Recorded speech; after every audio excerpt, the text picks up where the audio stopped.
Por favor, a ver quién me confirma si podemos empezar. Dale nomás, doctor, con confianza. Perfecto. Entonces, lo que vamos a ver ahora son la patología de la aorta y de las arterias periféricas. ¿Ya?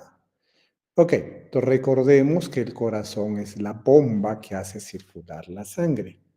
Todos los vasos que llegan hacia el corazón se llaman venas.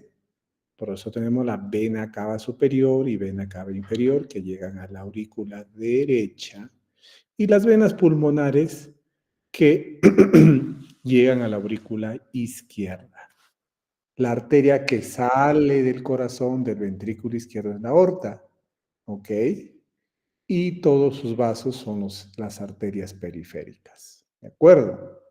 Entonces, lo que vamos a concentrarnos ahora es en la patología de la aorta y de las arterias periféricas. Entonces, ¿qué es la enfermedad de la aorta? La enfermedad de la aorta, ¿ok? No es una sola, sino son un conjunto de enfermedades que constituyen una patología frecuente y que habitualmente son graves. De ahí la importancia de que ustedes la detecten a tiempo. Incluyen un espectro de enfermedades dentro de los cuales están los aneurismas. ¿Quién me dice que es un aneurisma? Se da por la debilidad de las paredes de la arteria, doctor. Y se dilata. Es una dilatación por debilidad. El síndrome aórtico agudo. ¿Quién me dice que es síndrome aórtico agudo?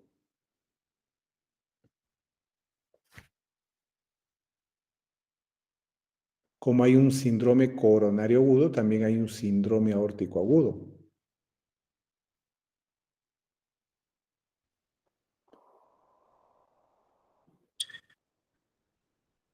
Si no hablan, nos seguimos. Doctor, vienen a ser una serie de alteraciones que son graves, dolorosas y generalmente pueden ser mortales, ¿no? De la aorta. Puede ser, por ejemplo, la disección de aorta, un trombo intramural, por ejemplo, ¿no? Una aorta aterosclerótica también. Una arteriosclerótica es un tema crónico, pero agudamente ese ateroma se puede romper y disecar, o romper y la sangre entrar, un hematoma, ¿no? Entonces, eso se llama síndrome aórtico agudo, cuando hay una alteración aguda de la aorta, produciendo problemas como la disección, la trombosis aguda, etc. Lesiones traumáticas, accidente de tránsito, armas punzo-penetrantes, proyectiles de arma de fuego. Las lesiones traumáticas generalmente son fatales si toman a la aorta. Enfermedades genéticas, como por ejemplo la coartación de aorta, enfermedades de Marfan, enfermedades de Arlen-Armons, etc. Enfermedades inflamatorias, infecciones, por ejemplo, no se ve mucho ahora, pero antes se veía problemas de sífilis y patología congénita. Por ejemplo, ¿no? Tenemos acá la coartación de la aorta, ¿ok? Que es la patología congénita de la aorta más común. Vamos ahora a ver síndrome aórtico agudo. En el síndrome aórtico agudo, como ustedes ven, hay una lesión aguda de la aorta, que puede ser una úlcera, ¿ok? Y que esta úlcera lleva a una disección aórtica, ¿ok? O puede llevar a un hematoma intramural. A su vez, el hematoma también puede llevar a una úlcera. Por lo tanto, el síndrome aórtico agudo, a veces, ¿no? Tenemos una úlcera más un hematoma, o una úlcera más disección, o un hematoma más disección, ¿no? Lo que significa, ¿ya? Que el síndrome aórtico agudo también viene a ser un conjunto de alteraciones de la aorta, pero que se dan agudamente y que van a requerir también una rápida intervención por su elevada morbimortalidad. Por ejemplo, miren, acá tenemos la aorta con sus capas. ¿Cuáles son las capas de la aorta? Chicos, chicos, vamos. Si no hablan, no avanzamos. La íntima, la tónica media y la adventicia, me parece, doctor. Perfecto. Entonces acá en esta parte tenemos una aorta normal. En cambio acá, por ejemplo, ha habido un sangrado debajo de el endotelio y ahí en la capa media. Acá tenemos un hematoma. Si se rompe el endotelio, ya tenemos una disección y esta disección comienza a avanzar. Por ejemplo, acá tenemos una disección que empieza a avanzar y va produciendo una doble luz, la luz verdadera y la luz que es falsa, que está entre el endotelio y la capa media. ¿Ok? Entonces acá tenemos esta disección. Puede haber sangre circulando o puede ver sangre coagulada. Si la sangre está coagulada, sería una disección más trombo. Y si la sangre está fluyendo por allí, es una disección clásica. ¿Ok? También podemos tener una úlcera, como ven acá, una úlcera penetrante de la aorta. ¿Lo ven ustedes ahí? Hay ruptura y una úlcera y se va a formar acá un pseudoaneurisma de la aorta. Entonces, ven ustedes que el síndrome aórtico agudo hay varias formas de presentación, varias formas de presentación. Muchas veces de base acá ya hay una placa y ahí es donde se inflama y se rompe. Otras veces, como por ejemplo son en pacientes con Marfan, con Ehlers-Danlos, es la debilidad de la capa que va a producir la ruptura y posterior hematoma o disección. ¿Ya? Cuando hablamos de disección aórtica, es importante la clasificación. Hay dos tipos de clasificación, la de Backey y la de Stanford, dependiendo de dónde está la puerta de entrada de la disección y hacia dónde se extiende. Hay de Backey 1, 2, 3A y 3B, y Stanford A y Stanford B. Vean ustedes, ¿no? Acá, por ejemplo, la de Backey 1 va a comprometer la aorta ascendente y también la descendente. La 2 solamente la ascendente y la 3 solamente la descendente, ¿no?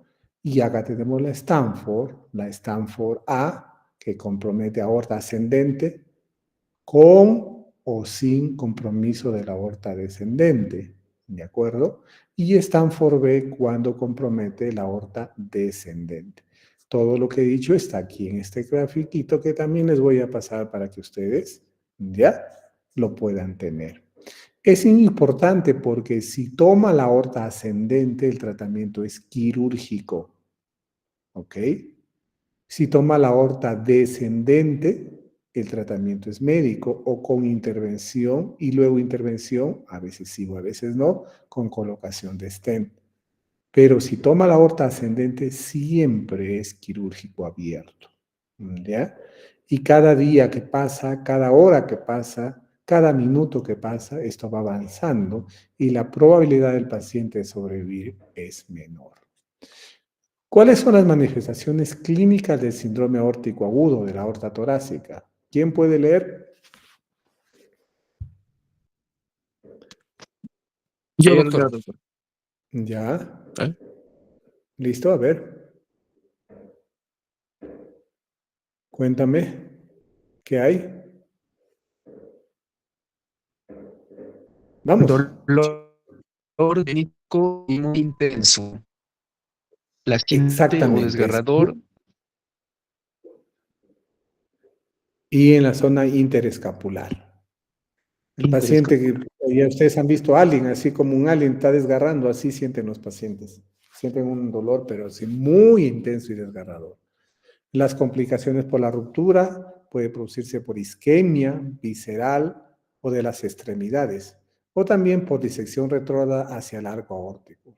Hay isquemia medular aguda, isquemia visceral, hay isquemia de las extremidades inferiores. Puede haber compromiso del pulmón, ¿no? Cuando la disección se va hacia el pulmón y puede haber líquido en la pleura, más comúnmente el lado izquierdo de la pleura. Puede haber hemorragia aguda cuando la disección se va hacia el estómago y se forma allí un orificio por donde la sangre pasa de la aorta hacia el estómago, produciendo una hemorragia aguda que casi siempre es fatal.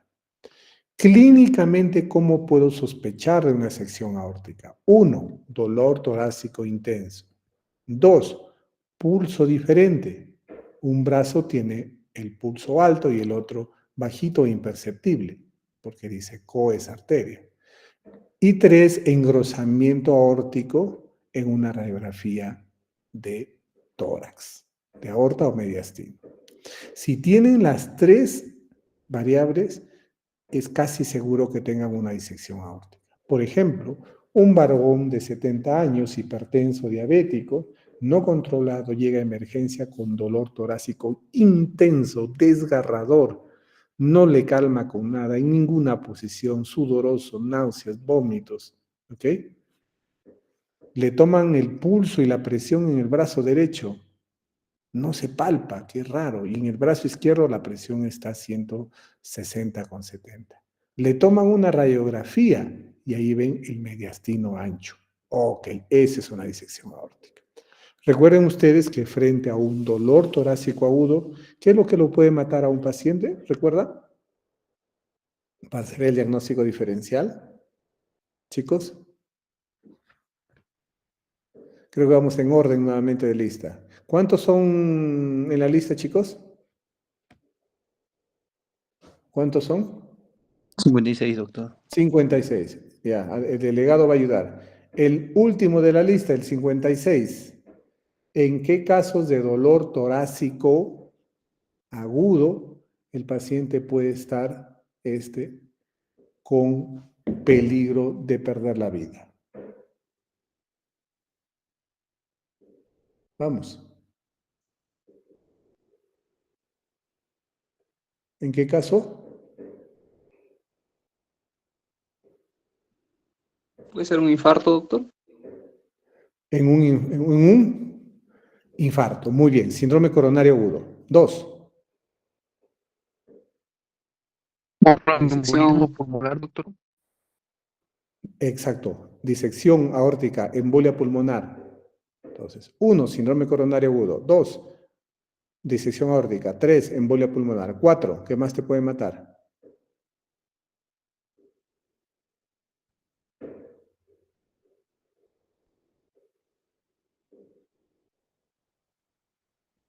Tú eres el 52. Neumotórax, atención. Neumotórax, atención. Perfecto.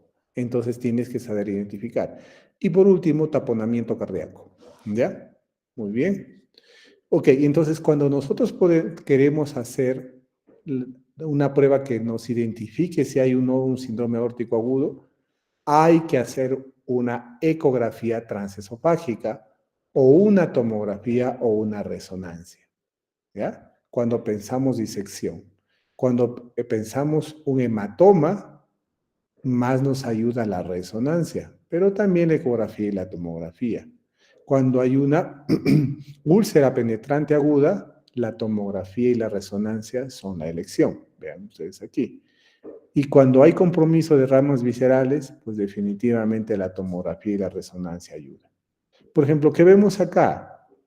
Un paciente que tiene la aorta grande, dilatada, ¿lo ven ustedes?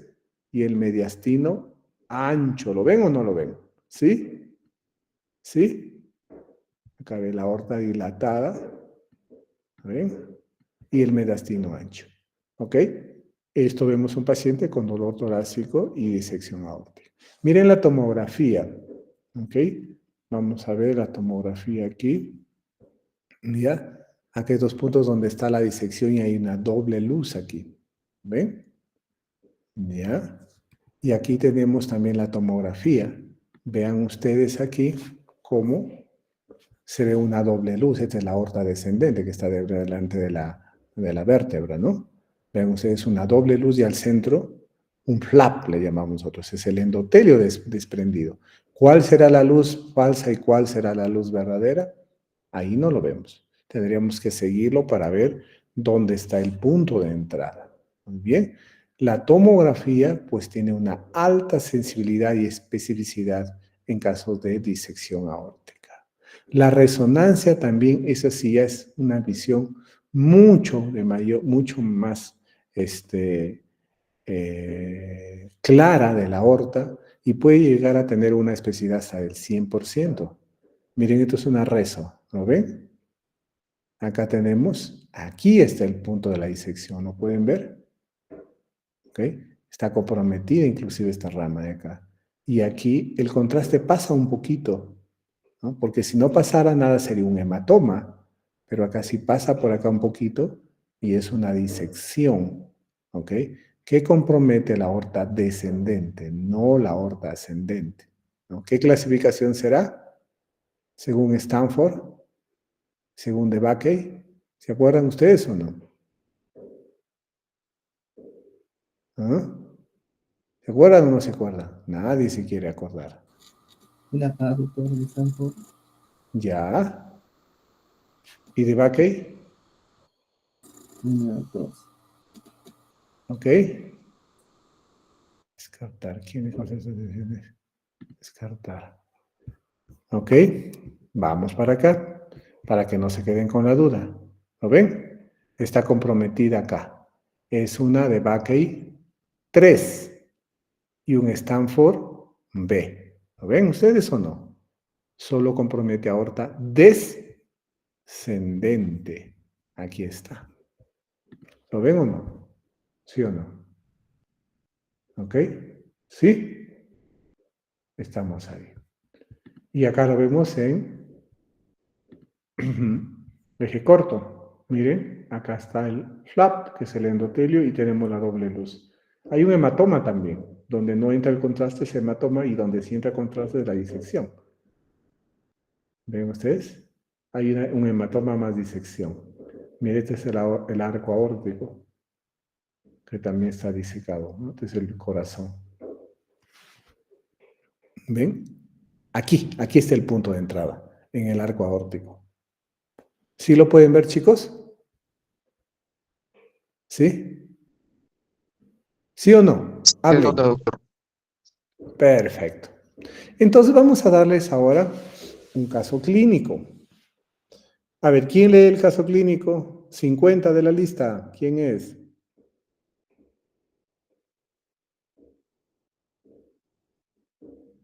¿Ok? No hay el 50. ¿Puedo yo esto ayudarle? Perfecto. A ver, cuéntame. Ya, lo leo, ¿no? Ajá. Ya, paciente varón de 50 años, remitido desde la consulta de atención primaria por presentar dolor en la pierna derecha al caminar, sin antecedente traumático. Como antecedentes personales, el paciente era fumador de 50 cigarrillos por día, desde hacía más de 30 años, hipertenso y dislipidémico. Hace 5 años había presentado un infarto agudo de miocardio, que precisó de la implantación de un stent en la arteria descendente anterior. El tratamiento actual es el siguiente: clopidogrel 75 miligramos por día, atorvastatina 20 miligramos por día y enalapril 20 miligramos por día. El paciente refiere dolor en la pierna derecha cuando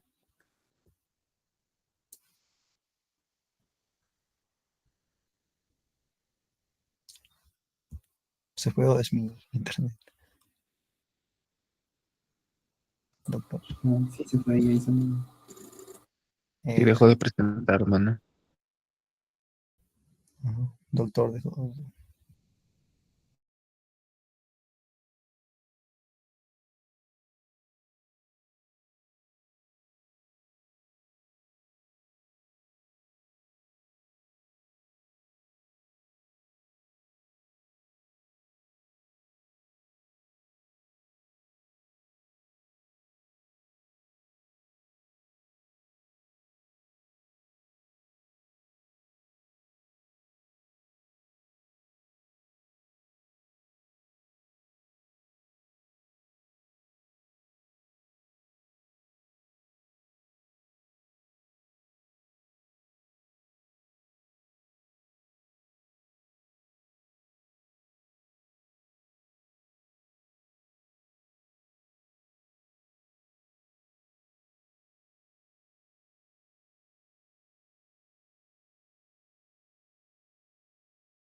¿Están allí?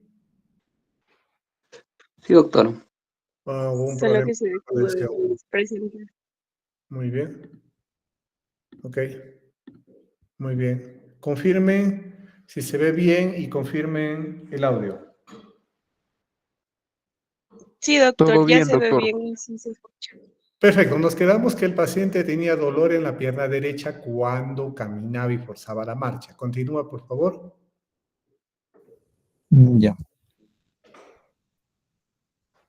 Entonces, el paciente refiere dolor en la pierna derecha cuando fuerza la marcha, sobre todo al caminar en cuestas o al caminar deprisa.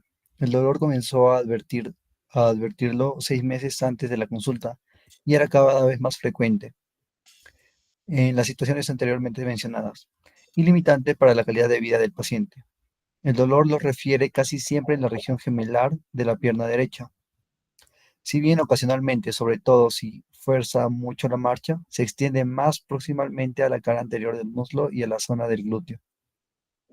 Cede cuando el paciente se detiene, permaneciendo en bipedestación estática. No es preciso que se siente para que ceda el dolor. En la exploración se observa buen color y temperatura en ambos miembros inferiores. No edemas, no empastamiento gemelar, no dolor en la movilización de la cadera, rodilla o tobillo. Pulsos normales femoral, popliteo, pedio y tibial posterior de forma bilateral. Como pruebas complementarias, el paciente aporta una analítica dentro de la normalidad, salvo un colesterol y, bueno, hay un cuadro que no. Ya, un colesterol total de 220 miligramos por decilitro, con un colesterol de LDL de 135 miligramos decilitro. Muy bien. Con todos este resumen, ¿cuáles son los problemas de salud que tiene el paciente? ¿Quién se atreve a decir? Chicos, tienen que participar, si no, no terminamos nunca.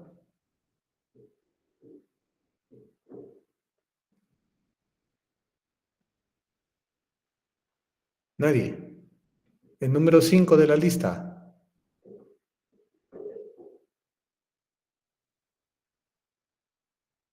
Recuerden que el problema puede ser un signo, un síntoma o un síndrome.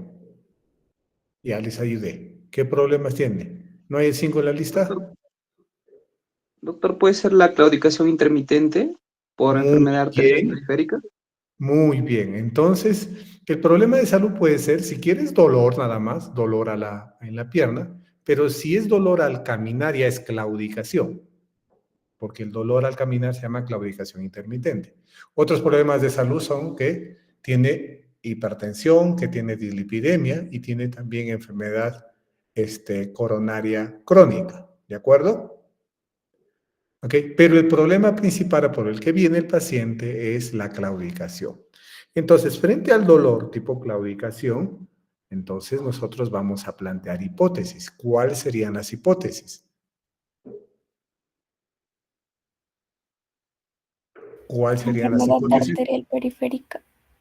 Ok, una enfermedad arterial periférica crónica, porque no es lo mismo un síndrome isquémico agudo de una extremidad que un problema crónico. Agudo es cuando está tranquilo el paciente y de pronto no puede mover la pierna, le duele mucho, se enfría, se pone pálida. Por ejemplo, un paciente fibrilador, un paciente con una válvula protésica, ¿no? Ahí sí es agudo. En cambio, este es crónico, sería una enfermedad, ¿no? Arterial periférica crónica. Pero específicamente, ¿qué arteria y qué lado? Derecho, izquierdo. En este lado sería derecho. ¿Y qué arteria? ¿Es la aorta? ¿Es la arteria ilíaca? ¿Es la arteria femoral? ¿Es la arteria poplitea? ¿Cuál de las arterias?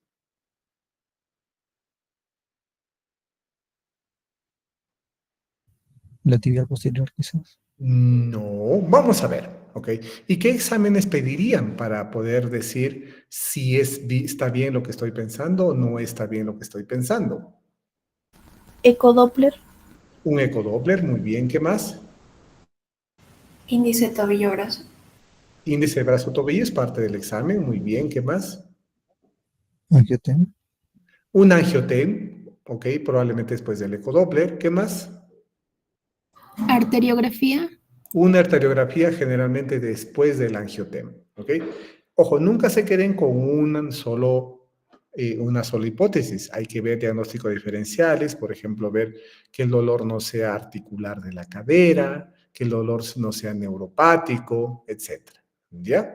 Entonces, miren a este paciente, ok, le hicimos, bueno, ahora ya no se hace mucho esto, pero se hace pues un estudio de la presión de los brazos y las piernas.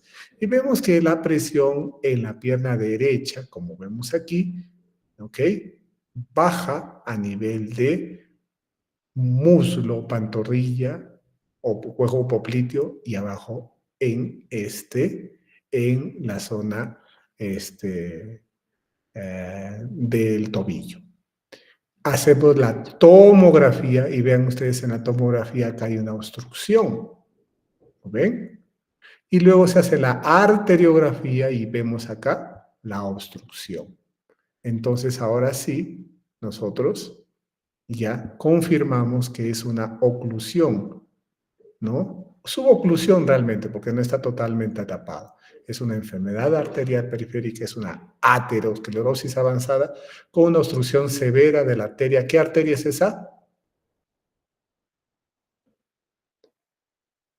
Ilíaca. Ilíaca común. Por eso es que hasta el glúteo le dolía al paciente. Glúteo, pierna, pantorrilla. Obviamente le dolía más la zona más isquémica. Y esto es ya tratado cuando le ponen un stent. Y vean ustedes cómo la luz se recupera nuevamente, ¿no? Entonces, con toda esa introducción y todo ese caso, vamos a ver ahora cuál es la etiología de la enfermedad arterial periférica. Existen los factores de riesgo, más frecuente en hombres, más frecuente en viejitos, más frecuente en fumadores, en diabéticos, en hipertensos, en dislipidémicos, en pacientes que tienen hiperhomocisteínemia, hipertensión arterial, etc. Como ven ustedes, son los mismos factores para infarto de miocardio y son los mismos factores para enfermedad cerebrovascular. Es la misma enfermedad, pero en la pierna. En otro paciente será lo mismo, pero en el corazón. En otro paciente será lo mismo, pero en una arteria cerebral. Entonces, la enfermedad, ¿no?, cardiovascular, pues todas ellas son manifestaciones de alteración de la arteria, formando una placa ateromatosa de forma crónica por estos factores. ¿Cuáles son los estadios clínicos? Hay una clasificación de Lerich y Lafontaine, donde el paciente puede tener una obstrucción, pero no tiene ningún síntoma. O puede tener claudicación no invalidante, claudicación invalidante, dolor en reposo o lesiones tróficas. Cuando ya tiene dolor en reposo o lesiones tróficas, hay amenaza de amputación de la extremidad. ¿Qué estadio tenía nuestro paciente? Chicos. 2. O sea, 2A o 2B. 2B. 2B. 2B, porque lo obligaba a pararse. Y la claudicación depende obviamente del nivel de la arteria afectada. Si es en la parte aórtica, hay claudicación de glúteos, muslo gemelar e impotencia por las arterias, ¿no?, que van hacia el pene, las arterias pudendas. Si la arteria es ilíaca, claudicación del muslo gemelo, a veces del glúteo. Si la oclusión es femoropoplitea, gemelo nada más. Y si son vasos tibiales, plantar y gemelar. ¿De dónde era nuestra obstrucción? Ilíaca. Por eso es que tenía claudicación muslo gemelo, pero también tenía un poquito de glúteo. ¿Cuáles son las pruebas diagnósticas?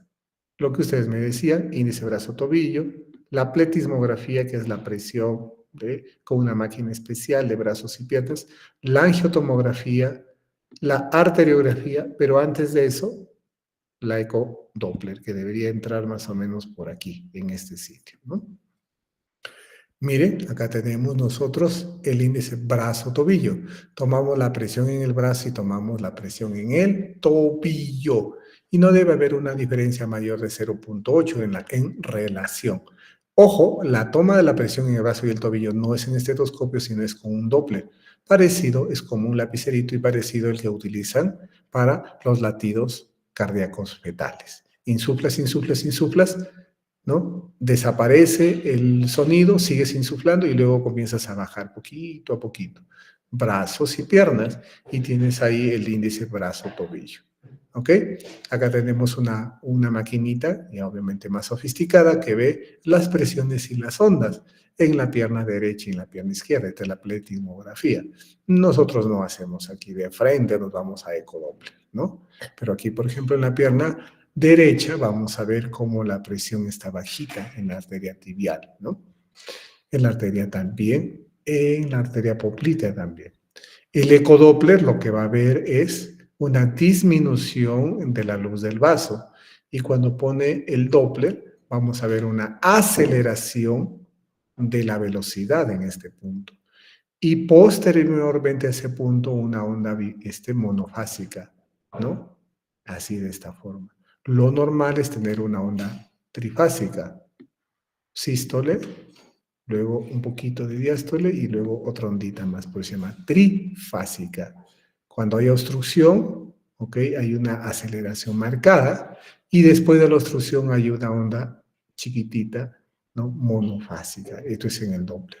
Acá tenemos la angiotomografía, y acá tenemos, por ejemplo, ilíacas comunes, ilíacas externas, femorales, y acá femoral profunda, femoral superficial, y acá tenemos en la femoral superficial todo un segmento que falta aquí de arteria, y acá otro segmento de arteria que falta. ¿Ok? Acá también vemos en la tomografía. ¿Ok? Y la tomografía nos permite ver la luz del vaso, por donde va el contraste, pero también nos ve la pared del vaso, para ver si está calcificada o no, si esa es un calcio duro, es un trombo, y de esa manera planificar el tratamiento, que es hacer un bypass o hacer una trombectomía. En un bypass se hace un puente o bypass de zona sana a zona sana, hacia acá sería, ¿no? Y en una endarterectomía o trombectomía se saca el interior que está obstruyendo. Esta es la arteriografía, se inyecta contraste directamente, y acá vemos que esta arteria ilíaca está detonada, ¿no? La ilíaca externa está ausente, no se ve, y lo que se ve acá es la ilíaca interna. En este lado sí se ven las dos, ¿no? Este paciente debe tener isquemia crítica de su piernita. ¿Ok? Entonces, ¿cuál es el tratamiento? Si hay claudicación y es no invalidante, tratamiento médico. Y la claudicación es invalidante, hay que ver en qué zona está afectado, ¿no? Si está afectado debajo de la poplitea, muy difícil operar arterias pequeñitas, tratamiento conservador. Si está por encima, poplitea o aorto ilíaco, siempre hay que tratar de operar. Obviamente hay que ver el paciente si tiene un riesgo quirúrgico muy alto, la cirugía se hará endovascular, y si el riesgo es bajo se puede hacer una cirugía convencional, ¿ok?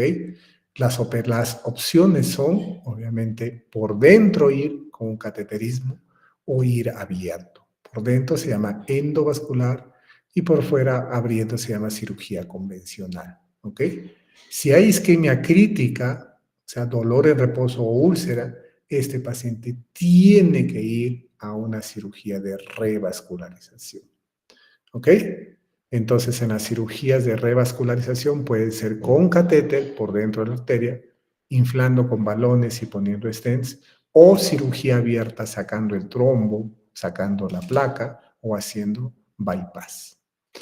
Acá tenemos otro contexto diferente, ¿no? Hay una paciente, mujer de 22 años, que alguna vez le dijeron que tenía un soplo al corazón.